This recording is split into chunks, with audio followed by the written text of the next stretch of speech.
नमस्कार, आप देख रहे हैं न्यूज वॉच इंडिया। मैं हूं आपके साथ पंकज यादव। करते हैं बुलेटिन की शुरुआत इस वक्त की बड़ी खबर के साथ। तो मुंबई से बड़ी खबर, जहां पर बैठक से अजीत पवार गुट का दावा, हमारे पास 40 विधायकों का समर्थन है। अजीत पवार गुट के अनिल पाटिल का दावा, हमारे पास 40 विधायक का समर्थन है।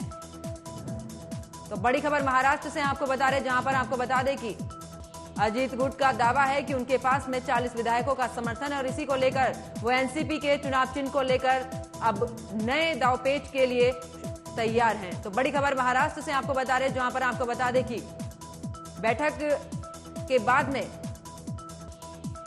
जो अजीत पवार का गुट है उसका बयान सामने आया। उन्होंने कहा है कि हमारे पास में 40 विधायकों का समर्थन है।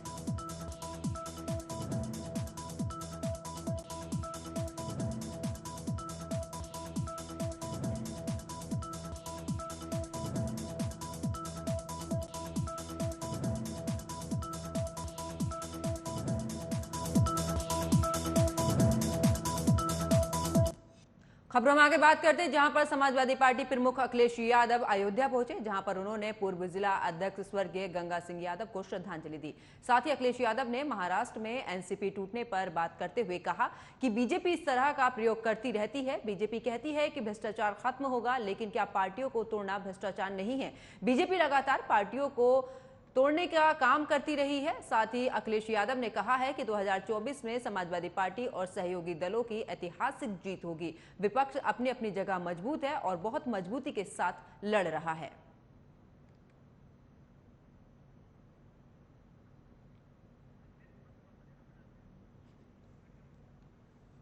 तो अखिलेश यादव अयोध्या पहुंचे, जहां पर उन्होंने एनसीपी को लेकर बड़ा बयान दिया। उन्होंने कहा है कि जिस तरीके से बीजेपी सरकार हमेशा से ही कहती आई है कि भ्रष्टाचार खत्म हो रहा है, क्या पार्टियों को तोड़ना भ्रष्टाचार नहीं है? इसी के साथ में अखिलेश यादव ने यह भी दावा किया है कि समाजवादी पार्टी अपने सहयोगी दलों के साथ में प्रचंड जीत हासिल करेगी 2024 में। इसी के साथ उन्होंने यह भी कहा है कि जो भी विपक्षी पार्टियां हैं वो अपने अपने क्षेत्र में काफी मजबूत है और उसका असर 2024 में देखने को मिलेगा, जहां पर जनता बीजेपी को मात देगी और साथ ही सहयोगी दलों के साथ में समाजवादी पार्टी को प्रचंड जीत हासिल कराएगी।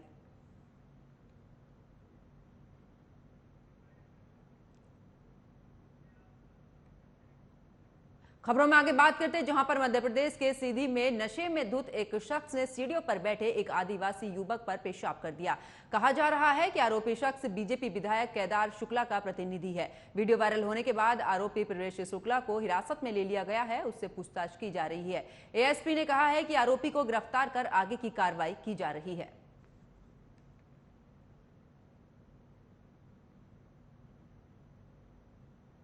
हिरासत में लिया गया है और अपराध पंजीबद्ध करने के पश्चात आरोपी को गिरफ्तार किए जाने के रेगुलर रूप से जो है विभिन्न थानों की हमने पुलिस टीम बनाई थी और रेगुलर रूप से ये अपना अपना जो है क्षेत्र में जो है सूचना संकलन कर रहे थे और विभिन्न जगह पर दबिश दे रहे थे। इसी आधार पर जो है लगभग रात्रि 2 बजे के आसपास जो है आरोपी को जो है हिरासत में लिया गया है और अब उनसे पूछताछ की जाएगी और साथ ही साथ के प्रकरण में खबरों में आगे बात करते हैं, जहां पर दिल्ली के जनकपुर इलाके में आज सुबह सड़क का एक बड़ा हिस्सा जमीन के अंदर धंस गया। फिलहाल किसी के घायल होने की सूचना नहीं है। एएनआई द्वारा पोस्ट किए गए वीडियो में देखा जा सकता है कि सड़क का बड़ा हिस्सा जमीन के अंदर धंसा हुआ है। दिखाई दे रहा है कि धंसी हुई सड़क के आसपास में ट्रैफिक पुलिस ने घेराबंदी कर दी है ताकि किसी भी हादसे को टाला जा सके।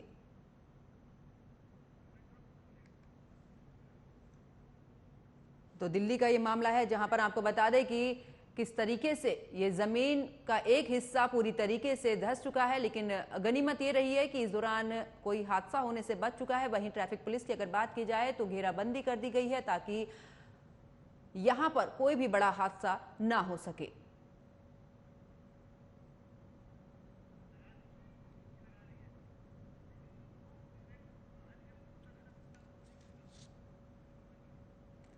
तो देखिए, दिल्ली का ये पूरा मामला है, जहां पर आपको बता दें कि बारिश की वजह से जहां जगह जगह पर जल भराव की समस्या देखने को मिली है, तो वहीं एक ये तस्वीर आप टीवी स्क्रीन पर देख सकते हैं किस तरीके से सड़क का जो एक हिस्सा है वो किस तरीके से धंस चुका है।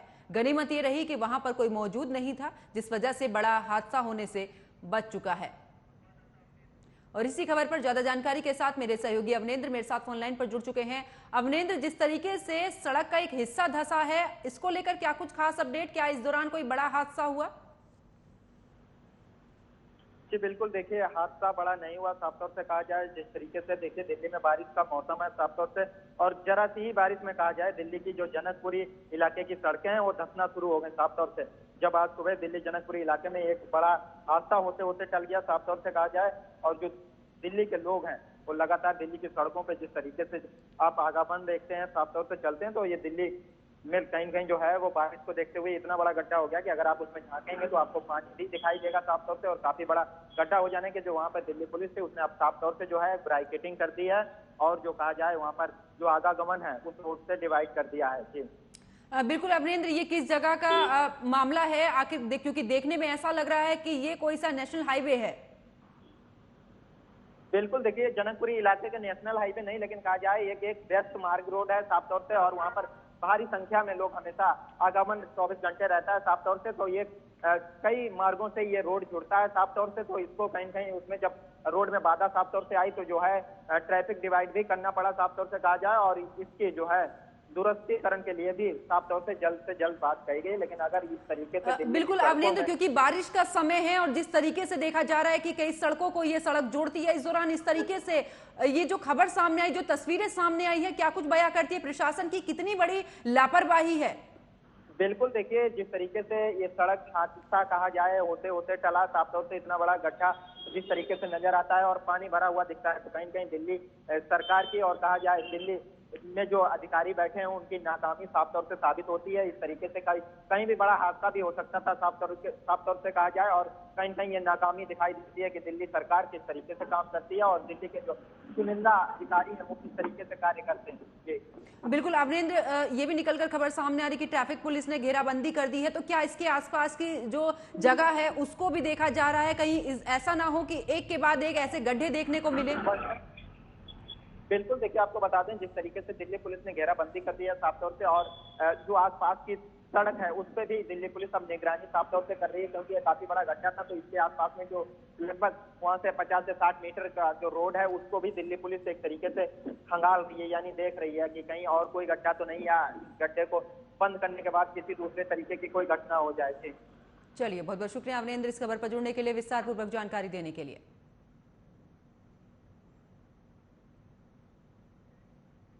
खबरों में आगे बात करते हैं जहां पर देश भर में जिहादियों का आतंक अपने चरम सीमा पर है। गुरुग्राम के गांव धरमपुर के सेक्टर 108 में एक मकान में बांग्लादेशी मुसलमानों ने एक किन्नर को तालिबानी अंदाज में निर्मम तरीके से उसकी हत्या कर उसे फांसी पर लटका दिया। हत्या के बाद सभी आरोपी जिहादी किराए के मकान से फरार हैं।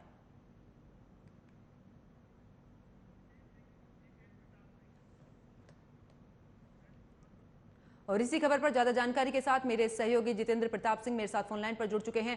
जितेंद्र, जिस तरीके से मामला सामने आया, लगातार जिहादियों का आतंक देखने को मिल रहा है। अब एक और मामला सामने आया जहां पर निर्मम हत्या करके फांसी पर लटका दिया है किन्नर को। परसों देर की है जब गुरुग्राम के सेक्टर 108 में कुछ किन्नर समाज के भी लोग जो है एक किराए के मकान में रहते थे, और उस पूरे एरिया में जो है बांग्लादेशी घुसपैठियों का एक बहुत बड़ा जो है वहाँ पे अवैध तरीके से उनका रहना जो है वो होता है। किसी बात को लेकर के जो है इन लोगों में कुछ बहसबाजी हुई, उसके बाद से कुछ ऐसे अवैध बांग्लादेशी घुसपैठी हैं जिनका कोई वहाँ पर रिकॉर्ड नहीं है, कोई वहाँ उनका कोई पुलिस वेरिफिकेशन नहीं है, मकान मालिक के पास भी उनका कोई जो है रिकॉर्ड नहीं है। वो आते हैं और उसके साथ जो है मारपीट करते हैं और उसके बाद से उसकी हत्या कर देते हैं, और हत्या करने के बाद जो है उसको जिस प्रकार से तालिबान में हत्या के बाद करने बाद से फांसी पर लटकाई जाती है, या वेस्ट बंगाल में जब जो है वो सांप्रदायिक हिंसा होता है तो आपको देखने को मिलता है कि वहाँ भी लोगों को जो है फांसी पर जो है वो टांग दी जाती है। ठीक उसी तरीके से तालिबानी अंदाज में उस किन्नर को उन लोगों ने हत्या करके और फांसी पर लटका दी। उस वजह से पूरे इलाके में जो दहशत फैल गया। लोगों ने जो है स्थानीय पुलिस के संबंध में सूचना दी, तो पुलिस ने जो है इस पूरे मौके पर जब आई और मामले की जब पड़ताल चला कि वहाँ पे जो मकान मालिक है वो भी फरार है, और फिलहाल अब तक जो है किसी की भी गिरफ्तारी जो है इस मामले में अब तक नहीं हो पाई है। बिल्कुल, क्योंकि जितेंद्र लगातार ऐसे मामले देखने को मिल रहे हैं जहां पर जिहादी या तो धर्म परिवर्तन की बात कर लें, ऐसे तमाम मामले सामने आ रहे हैं। लेकिन क्या किया जाए, क्या प्रशासन इस दौरान कुछ ऐसी कार्रवाई नहीं कर पा रहा है जिस वजह से ये मामले रुक सके? क्योंकि एक के बाद एक निर्मम हत्याएं, एक बड़ा सवाल उठता है प्रशासन पर भी। बिल्कुल पंकज, देखिए दिल्ली एनसीआर में है, वो पिछले कुछ वर्षों से लगातार जो है कानून व्यवस्था की स्थिति जो है वो बिगड़ी हो, चाहे वो स्थिति जो है चाहे गुरुग्राम की हो, गाजियाबाद की हो, नोएडा की हो या दिल्ली की हो, आए दिन कोई ना कोई जिस तरह की जिहादी घटनाएं जो है वो दिल्ली एनसीआर से आती है। इसके अलावा देश भर के अलग अलग क्षेत्रों में भी जो है जिहादियों का आतंक जो है वो अपने चरम सीमा पर है। इसको लेकर कहीं ना कहीं जो है वो स्थानीय हिंदू समाज जो है वो दहशत में है और उन्हें समझ नहीं पा रहा है कि इन जिहादी तत्वों से जो है वो कैसे निजात पाए, क्योंकि प्रशासन के पास भी जो है इनका कुछ खास जो है रिकॉर्ड होता नहीं है, क्योंकि आज ये कहीं और रहेंगे, कल किसी दूसरी जगह पर चले जाएंगे, परसों किसी तीसरे जगह पे जो है उनको अपना पहचान बदल करके जो है वो रहने लगते हैं। और यही कारण है कि दिल्ली एनसीआर में जितने भी इस तरह के अपराध हो रहे हैं उसमें गिरफ्तारी न होना जो है एक सबसे बड़ा कारण यही है कि उनका कोई जो है आपराधिक जो रिकॉर्ड का जो डेटा है वो पुलिस नहीं बना पा रही है, बिल्कुल, क्योंकि उनका जो है कोई जो है कॉन्क्रीट या कोई सॉलिड उनका जो है वो आइडेंटिटी पुलिस के पास जो है वो नहीं होता है। बिल्कुल, क्योंकि जितेंद्र कोई भी किराएदार रहता है तो वेरिफिकेशन तो उसका होता ही है, लेकिन जिस तरीके से इस मामले में निकलकर सामने आया कि उनका कोई भी वेरिफिकेशन नहीं है, मकान मालिक वहां से गायब है, किराएदार उनके थे, ये जिन लोगों ने हत्या की है वो भी वहां से फरार है, कितनी बड़ी लापरवाही है ये।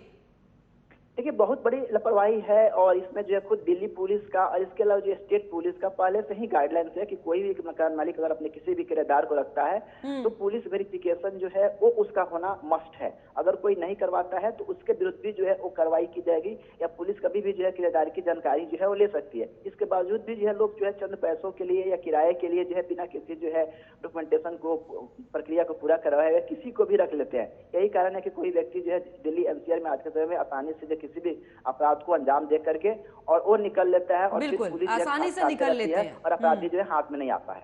चलिए, बहुत बहुत शुक्रिया जितेंद्र प्रताप सिंह इस खबर पर जुड़ने के लिए, विस्तार पूर्वक जानकारी देने के लिए। खबरों में आगे बात करते हैं जहां पर तेलंगाना के सिद्दीपेट जिले में गजवेल शहर में छत्रपति शिवाजी की प्रतिमा के साथ में बदसलूकी करने का मामला सामने आया है, जहां पर गजवेल शहर में एक व्यक्ति ने प्रतिमा के ऊपर पेशाब कर दिया, जिसकी वजह से लोगों ने उस व्यक्ति की जमकर पिटाई कर दी। सिर्फ इतना ही नहीं बल्कि उसे सड़क पर भी घुमाया गया। प्रतिमा के साथ हुई बदसलूकी और युवक की पिटाई को लेकर विरोध प्रदर्शन कर रहे अलग अलग समुदाय के दो समूहों के बीच तनाव पैदा हो गया। तेलंगाना पुलिस इस मामले में केस दर्ज कर लिया है। वहीं विरोध प्रदर्शन के दौरान कई लोगों के घायल होने की भी सूचना है।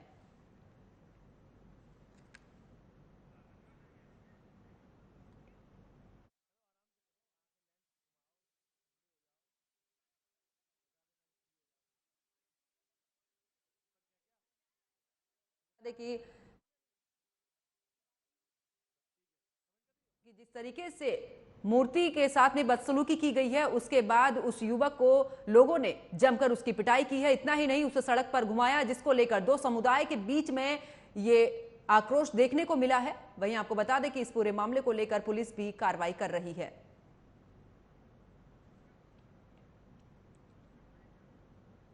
खबरों में आगे बात करते हैं जहां पर जम्मू कश्मीर के राजौरी में थाना मंडी इलाके में एक कार दुर्घटना का शिकार हो गई है, जिससे उसमें सवार 4 लोगों की मौत हो गई, जबकि 5 लोग गंभीर रूप से घायल बताए जा रहे हैं। आनन फानन में घायलों को अस्पताल में भर्ती करा दिया गया है, जहां उनका इलाज चल रहा है। राजौरी के मेडिकल सुप्रिंटेंडेंट हुसैन बजर ने बताया है कि घायलों को सरकारी medical college and associate hospital में भर्ती कराया गया है, जहां उनका इलाज चल रहा है। फिलहाल घायलों की हालत स्थिर है।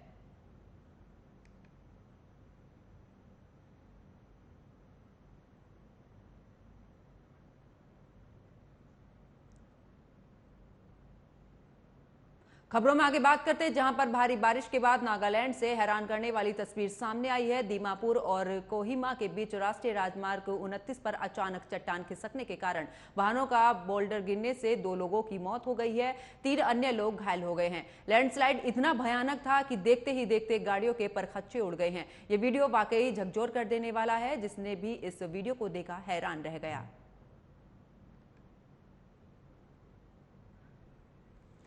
तो नागालैंड का एक मामला है जहां पर आपको बता दें कि पहाड़ से देखिए किस तरीके से आफत सामने आई है। लैंडस्लाइड के चलते यहां पर वाहन पूरी तरीके से क्षतिग्रस्त हो चुके हैं। दिल दहला देने वाला ये वीडियो सामने आया है। साथ ही आपको बता दें कि आप तस्वीरों में देख सकते हैं किस तरीके से लैंडस्लाइड हुआ है और गाड़ी के ऊपर से एक चट्टान गुजरती हुई नजर आती है। तो दिल दहला देने वाला ये वीडियो सामने आया है, जहां पर आपको बता दें कि एक कार पर आप देख सकते हैं किस तरीके से चट्टान मौत बनकर गिर चुकी है और कितनी गाड़ियां यहां पर क्षतिग्रस्त हुई हैं। आप तस्वीरों में देख सकते हैं इस हादसे में 2 लोगों की मौत हो चुकी है, जबकि 3 गंभीर रूप से घायल बताए जा रहे हैं।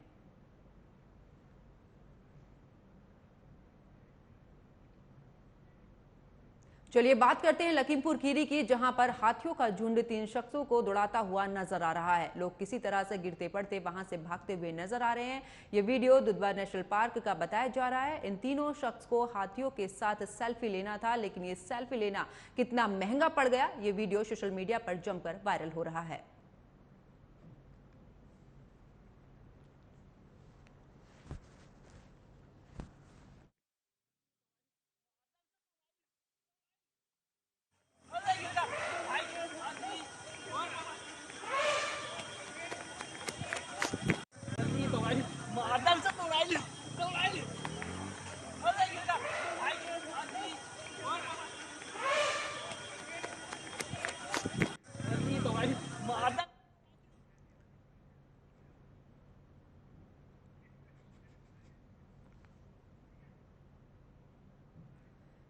और मेरे साथ फिलहाल खबरों में इतना ही। आप देखते रहिए न्यूज वॉच इंडिया। नमस्कार।